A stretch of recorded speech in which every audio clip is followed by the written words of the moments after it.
All right. I mean, I'm pretty much set up. You want to switch chats? Because you never know. Yeah, I'm ready to go whenever. Hold on.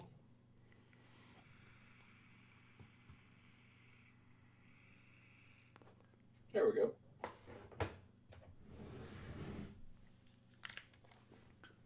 Yeah, I see some. Wait, hold on. Hence why I see Konami and Niantic jumping on that opportunity to welcome in. What does Niantic have to do with anything? Like, the city? No, the developers for Pokemon Go. I don't know. Mainly because Yu-Gi-Oh! And Pokemon are more widely known than Vanguard, Hearthstone, etc. Hence why I see Konami and Niantic jumping on the opportunity to welcome in old Magic Gathering players. Niantic doesn't run the Pokemon trading card game. Like, why did he mention them? Just let it go. I, You're I gonna hurt your can't. brain. I can't let it. I can't let it go. I feel like you can. You're just choosing not to. Niantic is a third party that is working with Pokemon Trading Card or Pokemon Company International and has rights to develop Pokemon Go. That's all. It has nothing to do with PTCGI. Okay, that's fair. That's fair. All right, let me read this man's whole post before I talk about whatever his suggestion was. Podcast idea. Do you guys think Yu-Gi-Oh will ever take Magic's spot as the biggest TCG of all? If so, why? What do you think would happen in order to do so? A lot would have to happen in order for Yu-Gi-Oh to be number one. So old. Online an online platform would be a good start. Oh yeah, you know they're only fucking 6 years behind the power curve. It's alright, man. WOTC has been making some questionable businesses. Who's WOTC? Look, you're diving too deep into it. It's his first post. I don't I know know. it's It's not Wizards. Oh, Wizards of the Coast has been making questionable decisions. If he's talking about the one incident of those not I guess sponsored cards with what the fuck was it? The Walking Dead? Like that's not a questionable decision. That was just like an oversight. And that is not enough to take Magic off the top. And again, I would argue Pokemon's the top, but I'm that's talking out of my ass. Flesh and Blood, never heard of it. Force of Will is barely a game. Vanguard's like just people simping over cards. Force of Will killed itself, let's be real. They did. Didn't they just like fucking shit on their own like rules and it just like broke the game? Literally, their first set was really good, and then they released the second set, and that's how they killed the game.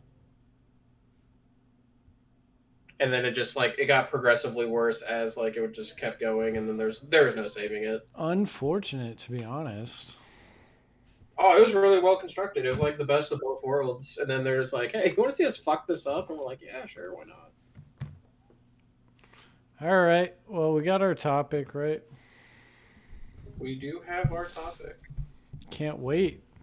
I'm only like 6 shots in. Let's go. God damn it! How did I know you'd be fucking drinking? Let's do this. Hey, that's the only reason I'm here. Should have got me last night. I was pretty fucking loaded last night. I almost did, and then I just played Genshin Impact for like 6 hours. Shocker. Yeah, get over it. Okay, Dad. All right, you ready? Yes, sir. What is going on, guys? Bingo here. I'm with the Duel Factory for this week's episode of X2 Drop. So, again, we at this rate, we're posting about every 2 weeks, and that's more or less my fault, not the Duel Factories. But my will to play the game is severely limited right now. But, it's good to be here every week. For those of you that do tune in, we get about 500 listens every week. And for those of you that want to be more involved outside of the podcast listening portion, feel free to check out the Discord in whatever you're listening to this. It's in the description. So whether you're on iTunes, Google Play, Spotify, YouTube, whatever, it's in the description somewhere, as well as if you want to check out these podcasts as they're being recorded live, which we do mess up quite a bit. I stream them on Twitch basically every time. So check that out, as well as the Duel Factory's YouTube channel. He's been uploading pretty consistently. Joe, what was the last video you uploaded?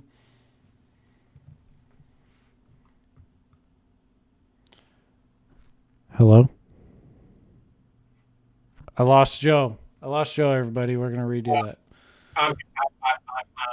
I'm here. It cut out for a second. Okay. I was supposed to. I'm just going to redo the recording, but yeah, go for it. All right. You know what your last video was? Yeah, the last one I did was my Invoke Dogmatica whenever we got Pot of Prosperity. Now, I was supposed to do Prank Kids last week or the week before that, but the file got corrupted, and then for some reason I just didn't like my list. So I'm going to re-record that, and then I actually, it's processing right now. I have a Tri-Brigade Zodiac deck list I'm about to post either tomorrow, or I might wait till Monday. I'm not 100% sure. Okay. Well, I'm going to hit the record button again. Oh, you weren't recording? Okay. No, I was, but I the connection got all fucked up. And we're only like 45 seconds in, so. Okay, go ahead. What is going on, guys? Bingo here. I'm with the Duel Factory for this week's episode of X2 Drop. So, seems like we're recording these about every 2 weeks or so, and that's because my will to play the game is basically dead. But I'm happy to be here every time I do record this with Joe over here. And if you guys do enjoy the podcast, but you want more content from us, please check out the Discord. The link for the server is in every description wherever you're watching this. iTunes, Google Play, Spotify, YouTube, Twitch, whatever. And as far as live recordings, if you want to check those out, I do stream them every time we record them, usually on Sundays. Twitch.tv/BingoHD, I think. I'm not entirely sure. And if you want quality Yu-Gi-Oh content, pretty consistent, go check out the Duel Factory, youtube.com/the Duel Factory. Joe, what was the last video you uploaded? The last one I did was Invoke Dogmatica whenever we got Pot of Prosperities, and I was supposed to do a Prank Kid one, but the file corrupted, and then I ended up not liking my list. Either before the podcast comes out this week or the day of, I do have a Tri-Brigade Zoo list coming out. Actually, it's processing right now as we speak, so. Okay, so hopefully that doesn't cause any issues with your toaster computer. But toaster computer's toaster connection. Thanks, Spectrum. Whatever, dude. Hey, I got Spectrum too. All right, but you're also in California, so there's that. So I want to shout out a Discord member of the Duelist who posted this topic in our podcast suggestions, and it was pretty interesting. So it was, do we think Yu-Gi-Oh! Realistically could be the #1 TCG in the country or globally? That part was pretty vague, but I'm going to say in the country of the United States. And why or why not? And if so, what would have to happen for it to become the #1 TCG? And right off the bat, I'm going to say I didn't do any research into this. I don't know what the #1 TCG is currently. I'm pretty certain it's Pokemon trading card game, but it could be Magic the Gathering because you never know with those guys. And this was a super interesting topic because personally, I think Yu-Gi-Oh! Has a snowball chance in hell to be the #1 TCG, and that's for a variety of reasons we'll get into. But Joe, what was your initial thoughts on the topic? I don't think it's outside of the realm of possibility. The problem is the company that makes the card game just every time they get a chance to do it, they just shoot themselves in the knee. That's the biggest issue. I mean, there's so much that has to go into the Yu-Gi-Oh card game for it to actually take steps forward. Because every time it seems like we're taking a couple of steps, because Konami works like they do a couple of things right, and then they just fucking shit the bed and fall off a cliff, and it's just like back to square one with them. Like the product design, the product releases, the game management, and honestly, one reason why I think that Yu-Gi-Oh can never be the number one TCG is barrier to entry. It's just insane what it takes to enter this game as a new player, and for it to grow as a TCG, it needs new players. Oh yeah, 100%. Barrier to you hit it right on the head there. Barrier to entry actually is kind of insane for the game, especially like the problem is with card games like because like Pokemon and stuff like that. I think does it really well. Is it makes every single card in the game like easily accessible, other than like whenever I was still playing or spectating, I should say. Cards like Shaman and stuff like that, like obviously those can't be like openly accessible to everyone. I mean, they were still like, what is it for the regular ones of like what, 40-50 bucks a piece at the time or something like that. Yeah, I'm not but gonna be. like you're looking at a play set of a card out of a main set that's not the fancy version, 40 $50 out of Steam Siege, right? That's not very expensive. When you're talking, you could have meta staples, just 3 cards, a play set of each, running you nearly $1,000. Now, see, the problem with that, not necessarily all Konami, although they don't help with how they print some of the stuff in their products, is also the secondary market for Yu-Gi-Oh, which is unreal compared to everyone else because everyone just thinks there's a floor vendor or they're like an at-home. You know what I mean? And then like we just buy stuff out for no reason.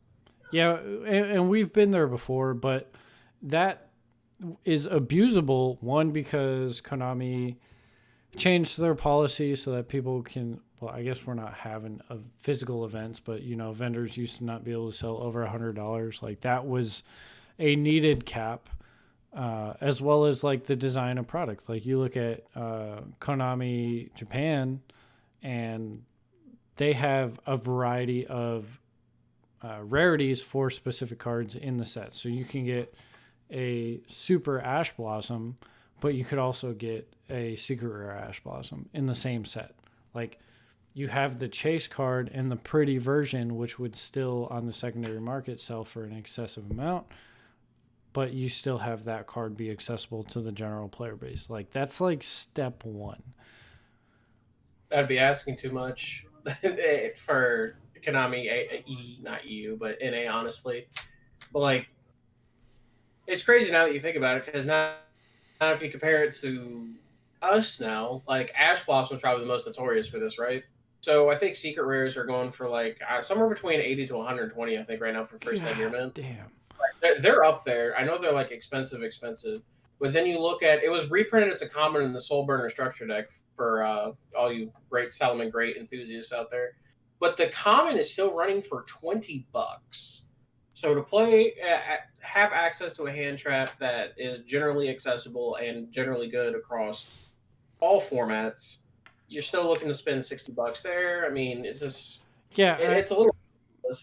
it's frustrating, but again on this. But before we move on after this point, I still wouldn't blame the secondary market for that, because that is, yes, it's a common printing of a card, but it's locked behind a $10 MSRP for that product. And honestly, like that's the best card in the product, so naturally it's going to inflate a little bit. Like, Yeah. I don't blame the secondary market. For as much as I can't stand the secondary market, I can't fault people for doing what people do. Try to be a little bit greedy, make some money. The core fundamental problem is with the product design and as a whole. So that's problem one with why I think Yu-Gi-Oh will never be the number one TCG.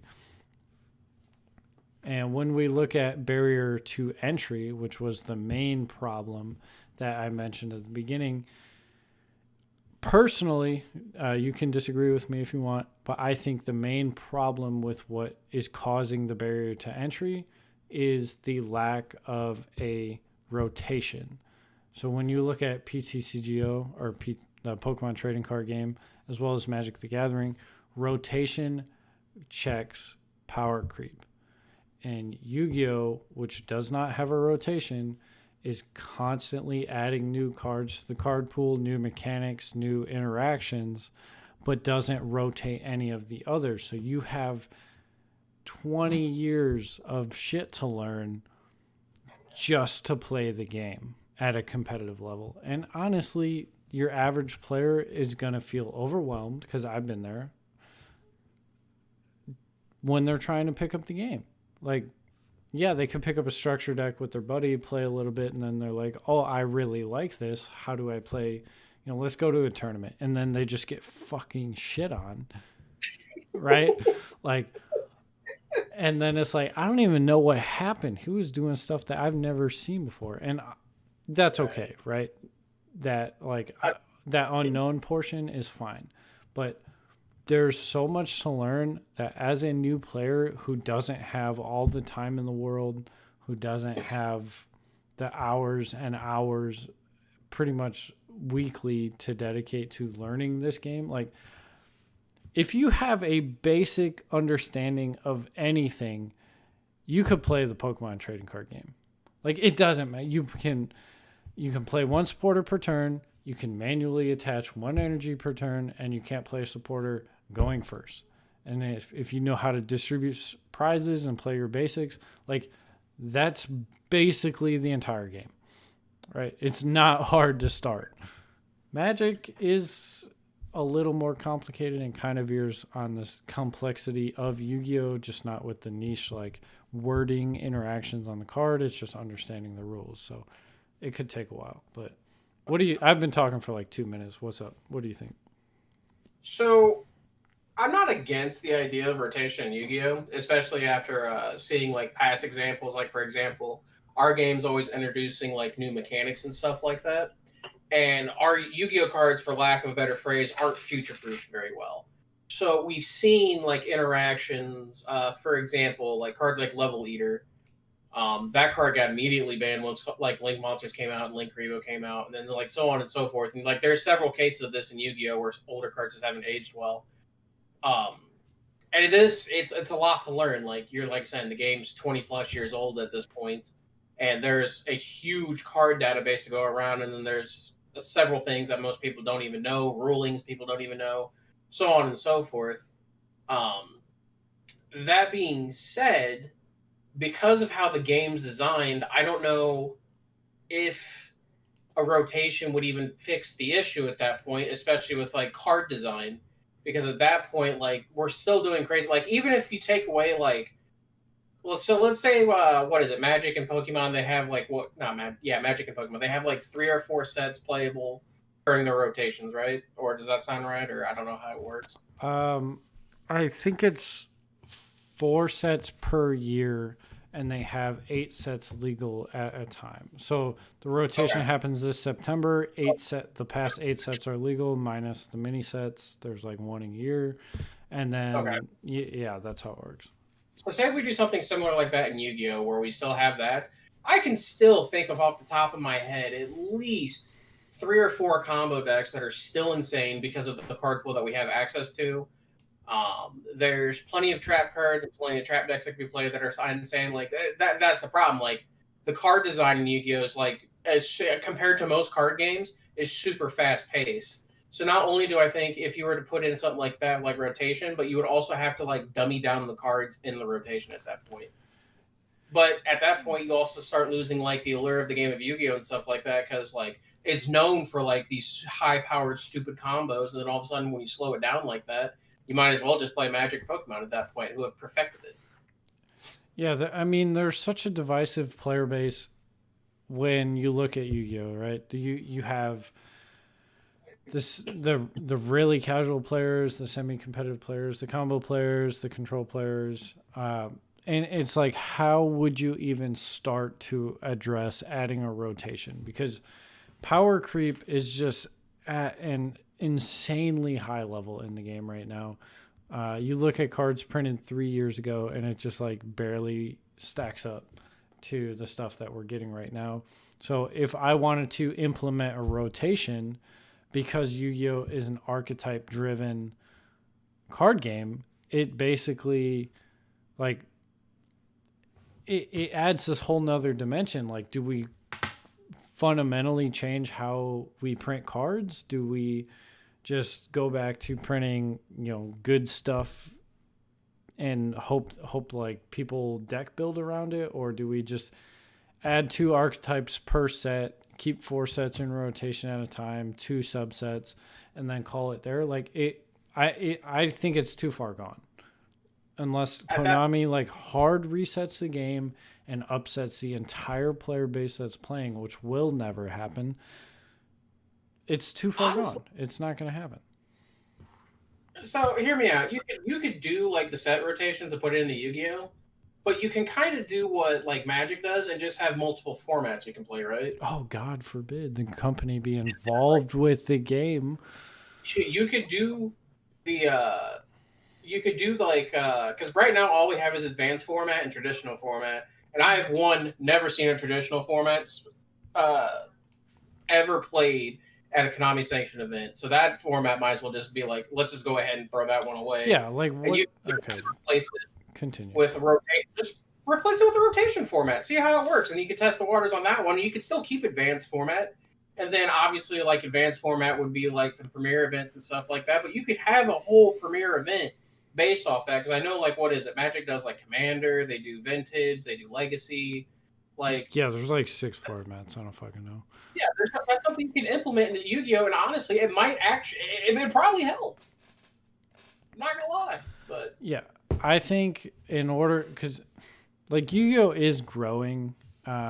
People during the past year have needed an additional hobby. A lot of people have come back to the game. It's just how shit worked. It is growing, but I think in order for Yu-Gi-Oh to make an impactful change, the company needs to be more involved with the player base, which everyone's been saying for years. But an additional format on top of advanced format needs to exist. And personally, I think the only impactful one is establishing a rotation so that you don't get this level of power creep that we have. And a rotation doesn't limit card design, because let's say they print Zodiac 2.0, right? It's just like this very good deck. It's pretty generic, like Broad Bull searches a card, Lunalight Black Sheep. But if you have this format that's on rotation, Broad Bull can't search Black Sheep because it's out of rotation. Norden's out of rotation. Like, the deck's not nearly as strong because it is landlocked inside this format that's on a rotation. I like the idea of that. You keep the sandbox, but you lose your toys. Yeah. I like that idea. And I think it's better for the game. Like, yeah, the expanded format or traditional format or whatever the fuck you call where you can play anything might be a total hot mess that needs a ban list update every 30 days. But if that becomes the secondary format, that's fine, right? That's something people play for fun when they're bored, or there's an off-brand tournament going on. Like, who cares? That's okay. But I'm with it, my guy. I'm with it. And I personally think Yu-Gi-Oh has like 17 hurdles to get over if they even want a shot at advancing to the number 1 spot. So I personally think it's, to me, when I think of TCGs, I always think of the big 3: Magic, Yu-Gi-Oh, Magic, Pokemon, Yu-Gi-Oh, whatever. The problem is unless they make changes like that, to me, Yu-Gi-Oh is always going to be number 3, which really sucks because I really, really like playing the game. I enjoy it. I like the way it makes me think, the way you deck build, like all that fun stuff. But it's never going to get over that hurdle. Yeah. Before I respond to that, shout out to Kaleidoscope. He's in the chat. Just want to say what's up. Yu-Gi-Oh! Yes. Yu-Gi-Oh has been number 3 for how long, right? It basically its entire existence. Has it ever passed Yu-Gi-Oh, or has it ever passed Magic or Pokemon? In my mind, no. Yeah. Like, Even if it did in sales, like for a brief period of time, like overall, it doesn't matter because the game just is not as user friendly. And we didn't even fucking talk it about that. There is absolutely no support for the player on the online platform, right? We've talked about this, so I want to keep it short, but there absolutely needs to be an online platform accessible to the player base, a sanctioned online platform. Like, it is 2021. We just went through a pandemic. Like, what the fuck is the problem for letting your people spend money on a platform to play the game? Like, it's a win-win. I don't understand why they're not doing it. Here's a quick synopsis. We had the Yu-Gi-Oh community asked for an online platform for Yu-Gi-Oh, right? Konami's like, okay, and they gave us Duel Links, which is Diet Yu-Gi-Oh, not what we asked for. That about sums up the online platform for Yu-Gi-Oh. Yeah, and Duel Links is fine. Like, I like what it is. I like what it does for the game. It generates interest. It's a mobile, quick and go, super casual thing. If you take Duel Links seriously, like, please, I respect your opinion, but don't fucking talk to me.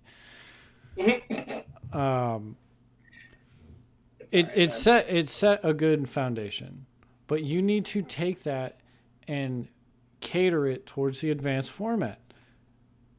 There's no reason why I can't go on and spend $300 in microtransactions on the 6 sets available since the platform just launched. Like, give me a reason to want to play this at my house, because I haven't been able to go to locals in damn near a year. I haven't bought a card since Access Code Talker came out. Like, what is the point of this game if I can't? You don't support Dueling Book. You don't support what is it, Edo Pro now? Like, there was Edo Pro, and then there was like YGO or something like that. Yeah, like whatever. they're all platforms that they could be part of, and they just choose not to, which baffles me. Yeah, they don't support them. They actually don't acknowledge their existence. Like, if you talk about them during an interview, they get super mad. So, like, what am I supposed to do as a player? I think what makes it hilarious is, like, they want nothing to do with them, and they're like non-for-profit platforms. Like, what? Yeah, they're completely free. Like, I have given Dueling Book, what is it, where you can add custom sleeves, like a donation. Like, I've done that a few times because, like, it's a free service. Like, why would I not help them out? And I want to make custom sleeves.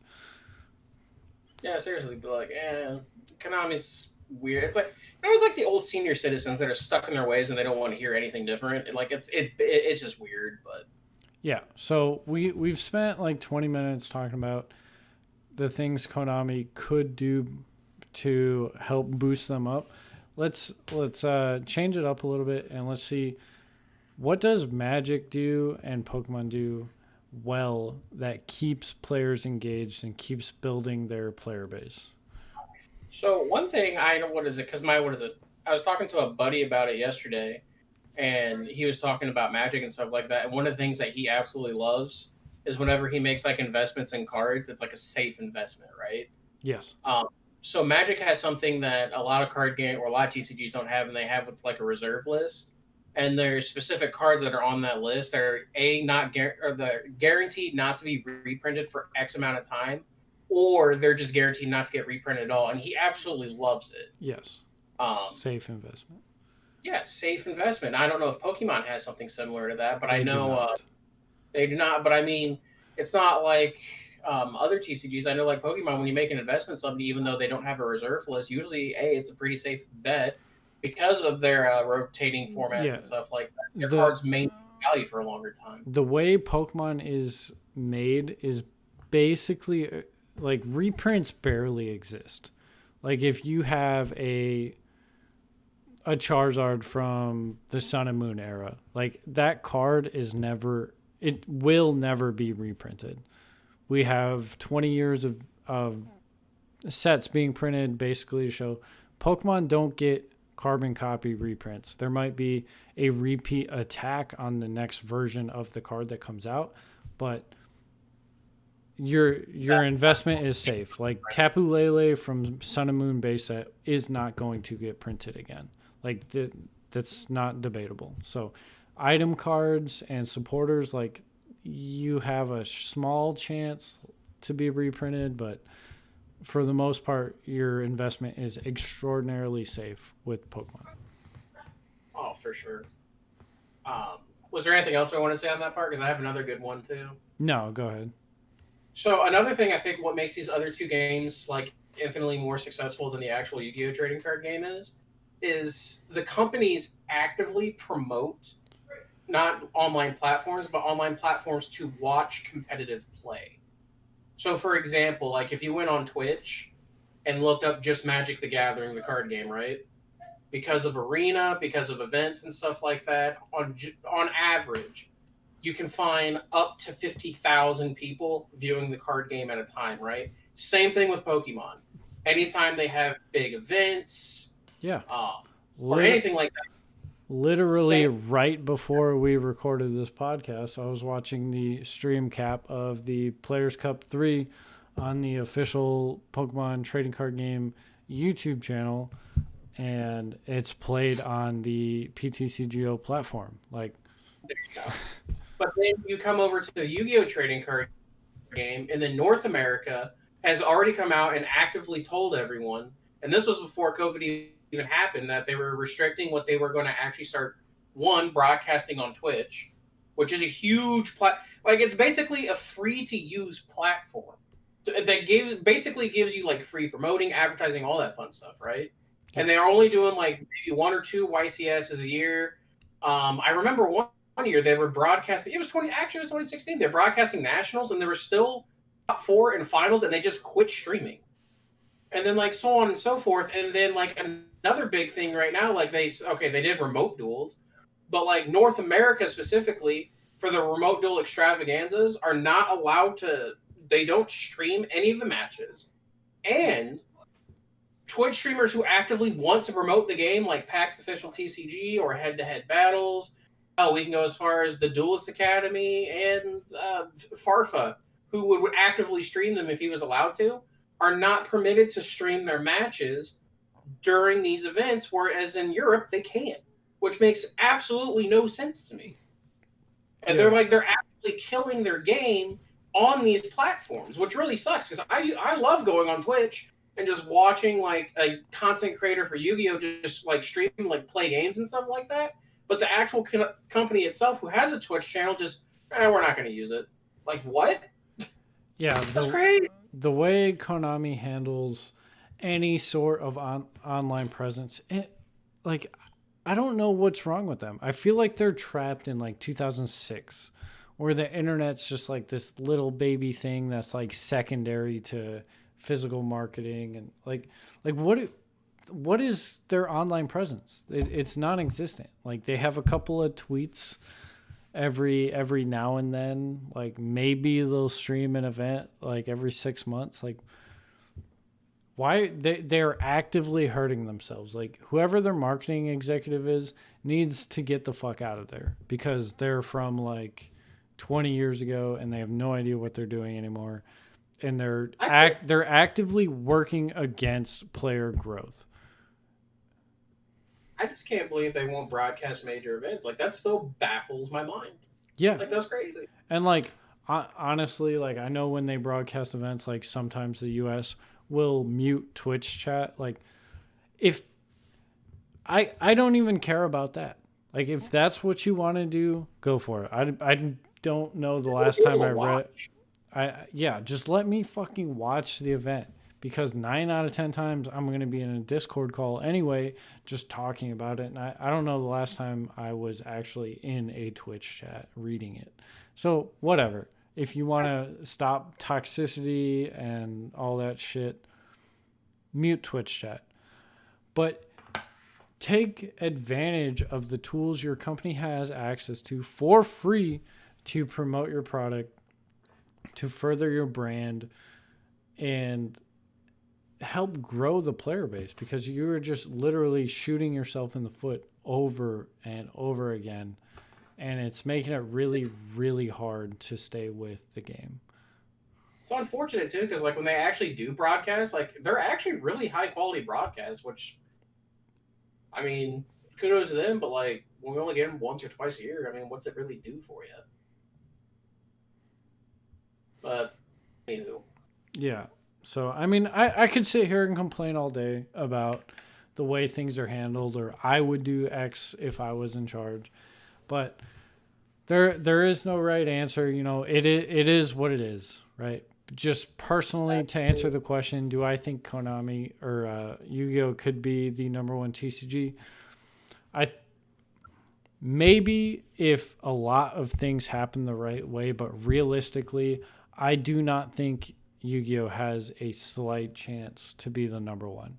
It will always be the bastard stepchild of the trading card games, and because Magic and Pokemon are embracing what it takes to be relevant in today's culture, Yu-Gi-Oh doesn't stand a chance. not on the current game plan. So, as pretty as some of their cards are, that only holds so much weight because every other card game has pretty fucking cards as well. Yeah, you're not wrong. You are not wrong, sir. So, before I wrap up, Joe, you got anything? One, for those of you who don't know, I'm a huge Mortal Kombat fan, and that movie was absolutely fucking awful. Oh, Those man, were like, don't tell me that. I was excited. well, it's funny because everyone else thought it was great, but I think it's actually awful.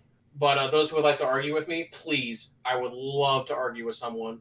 Other than that, you know, there's always the classic phrase, Douglas French has no sauce.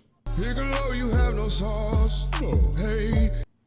All right, before I wrap this up, I want to shout out everybody that's chilling here in the Twitch chat for the spontaneous stream. I got the Duelist over there, Super GX. So if you guys do want to check out the stream, remember there's a link to the Discord in the description where you will be notified every time a discussion goes live, or if you want to talk shit to myself, Doug, or Joe, regardless of what's going on, click that link in the description. But with that being said, I will see you guys back here, same time, same place next week, 8 a.m. iTunes, Google Play, Spotify, and wherever else I got to upload this thing, in 10 a.m. on YouTube. So I will see you guys back here next week. Peace out. Okay, bye. Yo, Baby Valentine says Douglas French is a shameful man. Is that really appropriate? Like, what does that even mean? Where's the lie? What's going on, broski? Welcome. I know you're probably chilling in the Discord. The cord. I really have not been involved. Son of a bitch. Yo, Yu-Gi-Oh has just been so impossible for me to focus on lately. It's just like, what's the point? That is all I think every time I sit down and actually think about something Yu-Gi-Oh related. I'm like, my time is better spent somewhere else. That's hysterical, bro. So, Duelist, if you are still in the chat, thank you for the podcast suggestion. We actually had a lot of fun. I mean, I had a lot of fun recording that one. That was pretty good. Honestly, listening to you, bitch, was probably my favorite part of the entire. Not gonna lie. Yeah, Don't get me wrong. It went off a lot more than I thought it would. I like talking on my points and stuff like that. Whenever I was talking about, like, man, him bitching night is just hitting different. You feel me? So I mean, it was pretty good. Yeah, no, it was good. If was coming, because I could talk about competitive Yu-Gi-Oh all day long, but John doesn't want to talk about competitive Yu-Gi-Oh, so you know.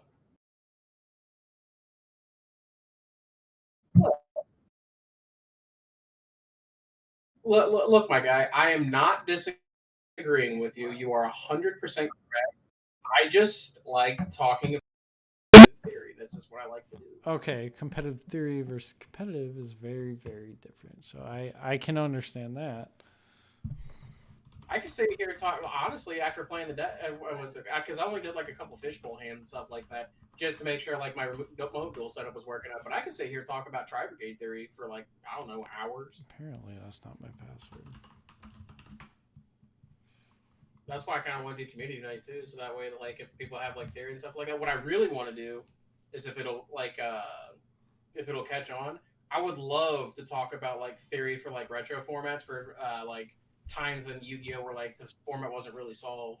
Like you see it in 2014 format all the time, 2011 format picking up steam, and then Plus One TCG on YouTube has been streaming retro formats for the past 3 weeks, and it's every time it's a different format. Like they did Teledead, they did 2012, 2014, Duelist Alliance or 2015 format. Like they just keep playing different ones, and it's actually like kind of lit. Or like what is it? They did 2013 and 2014 formats where it was like it was the ban list after the rulers all got put to one, but it was before Primal Origins got released, so there wasn't hat format. Like it was super cool. Gotcha. No worries. I don't know, man. And like the thought of buying a card right now actually makes me like want to throw up. I just bought a bunch of cheap singles from Ghosts from the past because they all dropped in pros. Plus, if you like Time Thief cards, I got all of them foiled. They got every single Time Thief card in Ultra Rare now. Oh, Redoer got an Ultra. Regulator got an Ultra. Redoer got an Ultra. Perpetua. Actually, yeah, Perpetua, they did print it as an Ultra. Yeah, wasn't that like the first printing? Nah, Perpetua and Redoer were... Redoer was the common, wasn't it? Yeah, it was a common and then a super off OTS. Yeah, and then Perpetua went from super to Ultra and then technically Starlight. But no, it's cool. You can have all the cards in Ultra right now, and I love it. Ultra Rare Winder looks so nice. Starlight Rare. Starlight. That's such a fucking ugly rarity. I hate that rarity so much. I don't know. I'm still... I do want my Starlight Rare roses, but they're a little pricey. I tell you, the Starlights upset me, but the ones that upset me the most, honestly, are the collector's rares. Probably because they're simply not like the ones that you and Doug showed me from the OCG. But yeah, they should have just been a carbon copy of the collector's rare from the OCG, because those were gorgeous. They were textured. They had the cool background. They were like mini ultis. Like they were great. Yeah, but these are just not the same. Like I thought about picking up ulti gammas there for a little bit, but then when I went to Die Hard one random night and Micah showed me his gammas, I was like disgusted looking at them. Wait, there's ulti gammas? No, they're collector's rares. Okay, yeah. Yeah, he showed them to me. I'm like, this is disgusting. Like, I even looked. I'm like, you paid money for these? He's like, why wouldn't I? And I'm like, Mike is okay. a fucking asshole when it comes to getting anything from him. Let me put it this way. I don't like trading with anyone, period. But anytime I've dealt with Micah, he's always giving me pretty like okay deals on cards. But like, he's always giving He's always giving me, hey, this is market value. Like that's it. Like, end of story. Yeah, I can understand how you get pissed. But Micah could piss anyone off. Well, that's the problem. I think it's the fact that he buys so much and he's like completely like out of like sorts with like what cards actually goes for. It's actually kind of funny, and he works at a game store. Like, come on, bro. I get it's only part time and he only works out like 1 day a week, but like, come on, bro. I really should think about going to bed because fuck. The duelist wants to pick up trains. Thoughts? I don't know necessarily about trains, but if you like those types of cards, the Earth Machine deck's actually really good right now. And it plays some train cards. Like it plays like a Super Express Bullet Train. It plays Anger Knuckler. There's other like, and it plays like the Machina cards, like Citadel and stuff like that work well with the train cards. But like, the person to talk to about that honestly is Doug. But He's in bed. Aren't That we getting a ban list in like a couple weeks? Or is it June 1st? I think it's June 1st. I can't remember, but I thought it was May for some reason. honestly, I need this next ban list to honestly get rid of LP because I'm getting tired of playing against Dragon Link. Needs to get rid of a lot. Don't get me wrong, I like dragons. I really do. But, like, even I'm getting tired of looking at Dragon Link decks. Like, LP's got to go, bro. It's just got to. And honestly, I don't even think that does enough. Like, I think even if you get rid of LP, like, you gotta do something to Striker Dragon because like that deck literally did nothing until Striker Dragon came out. So, I don't know. There's a lot of stuff, like a lot of stuff. Like Somebody just also tried, this ban. somebody just tried to Go type ahead. Yu-Gi-Oh and it got auto-corrected into hugging. No, I tell you what kind of scares me is this next ban list is they're gonna do something to Shadal again because that deck's actually been actively good. Yeah. And they just got new cards too, but I don't know. Educated man Dante probably dodged the list again. I mean, there's no reason Alistair should be ever on the list, if any kind. I don't know. It pairs really well with Natty or Servant, like really, really well, but they'll probably do something with that card. I don't know, man. Is Alistair the problem, or would you rather hit Meltdown, or... I don't know if Alistair is the problem. I think Meltdown is worthy of going to one. That card just is, every time I read it, it gets a little more insane. And given... Especially now that people... Go ahead. I was going to say, given the format is when, Meltdown is either really good or just like, oh, okay, it's like Meltdown, you know, who cares?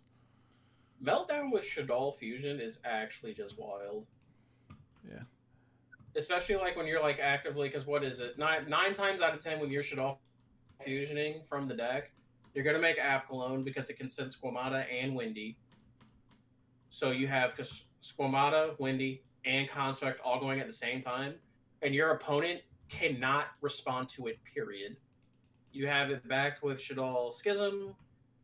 Invocation cannot be touched. Like the cards is crazy good. Crazy. That's what happens, my dude.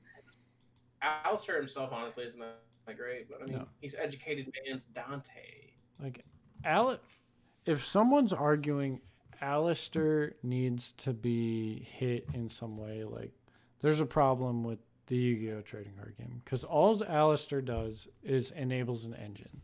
It searches the card, and it gets you one fusion monster. Like, on paper, that is all it does. Like, yes, it might be enabled by other cards, like an additional normal summon, or triggering, okay, I fusion summon, cross sheep triggers. Like, that's not Alistair's fault. Nah.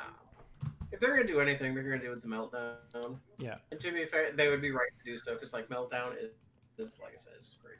Yeah, Meltdown in pure invoked is fine, but when you start adding Shadal cards, it just starts popping off a little too hard. It's not even Shadal cards. If you pair it with a broken fusion spell, that's when it gets nutty. Because I guarantee you, even if they do something to Shadal, they'll come out with something else that's broken with Meltdown too, and that's really gonna piss me off. Yeah, but it's not hard to piss you off, dude. Nah, it really doesn't. All you have to do is put more than 40 cards in the deck, and I'm already triggered. Rip. I'll never forget that one event. I lost the bet to Jordan. I had to play 42 cards in my main deck because that was the stipulations. It's not that bad. I was high key upset. High key upset.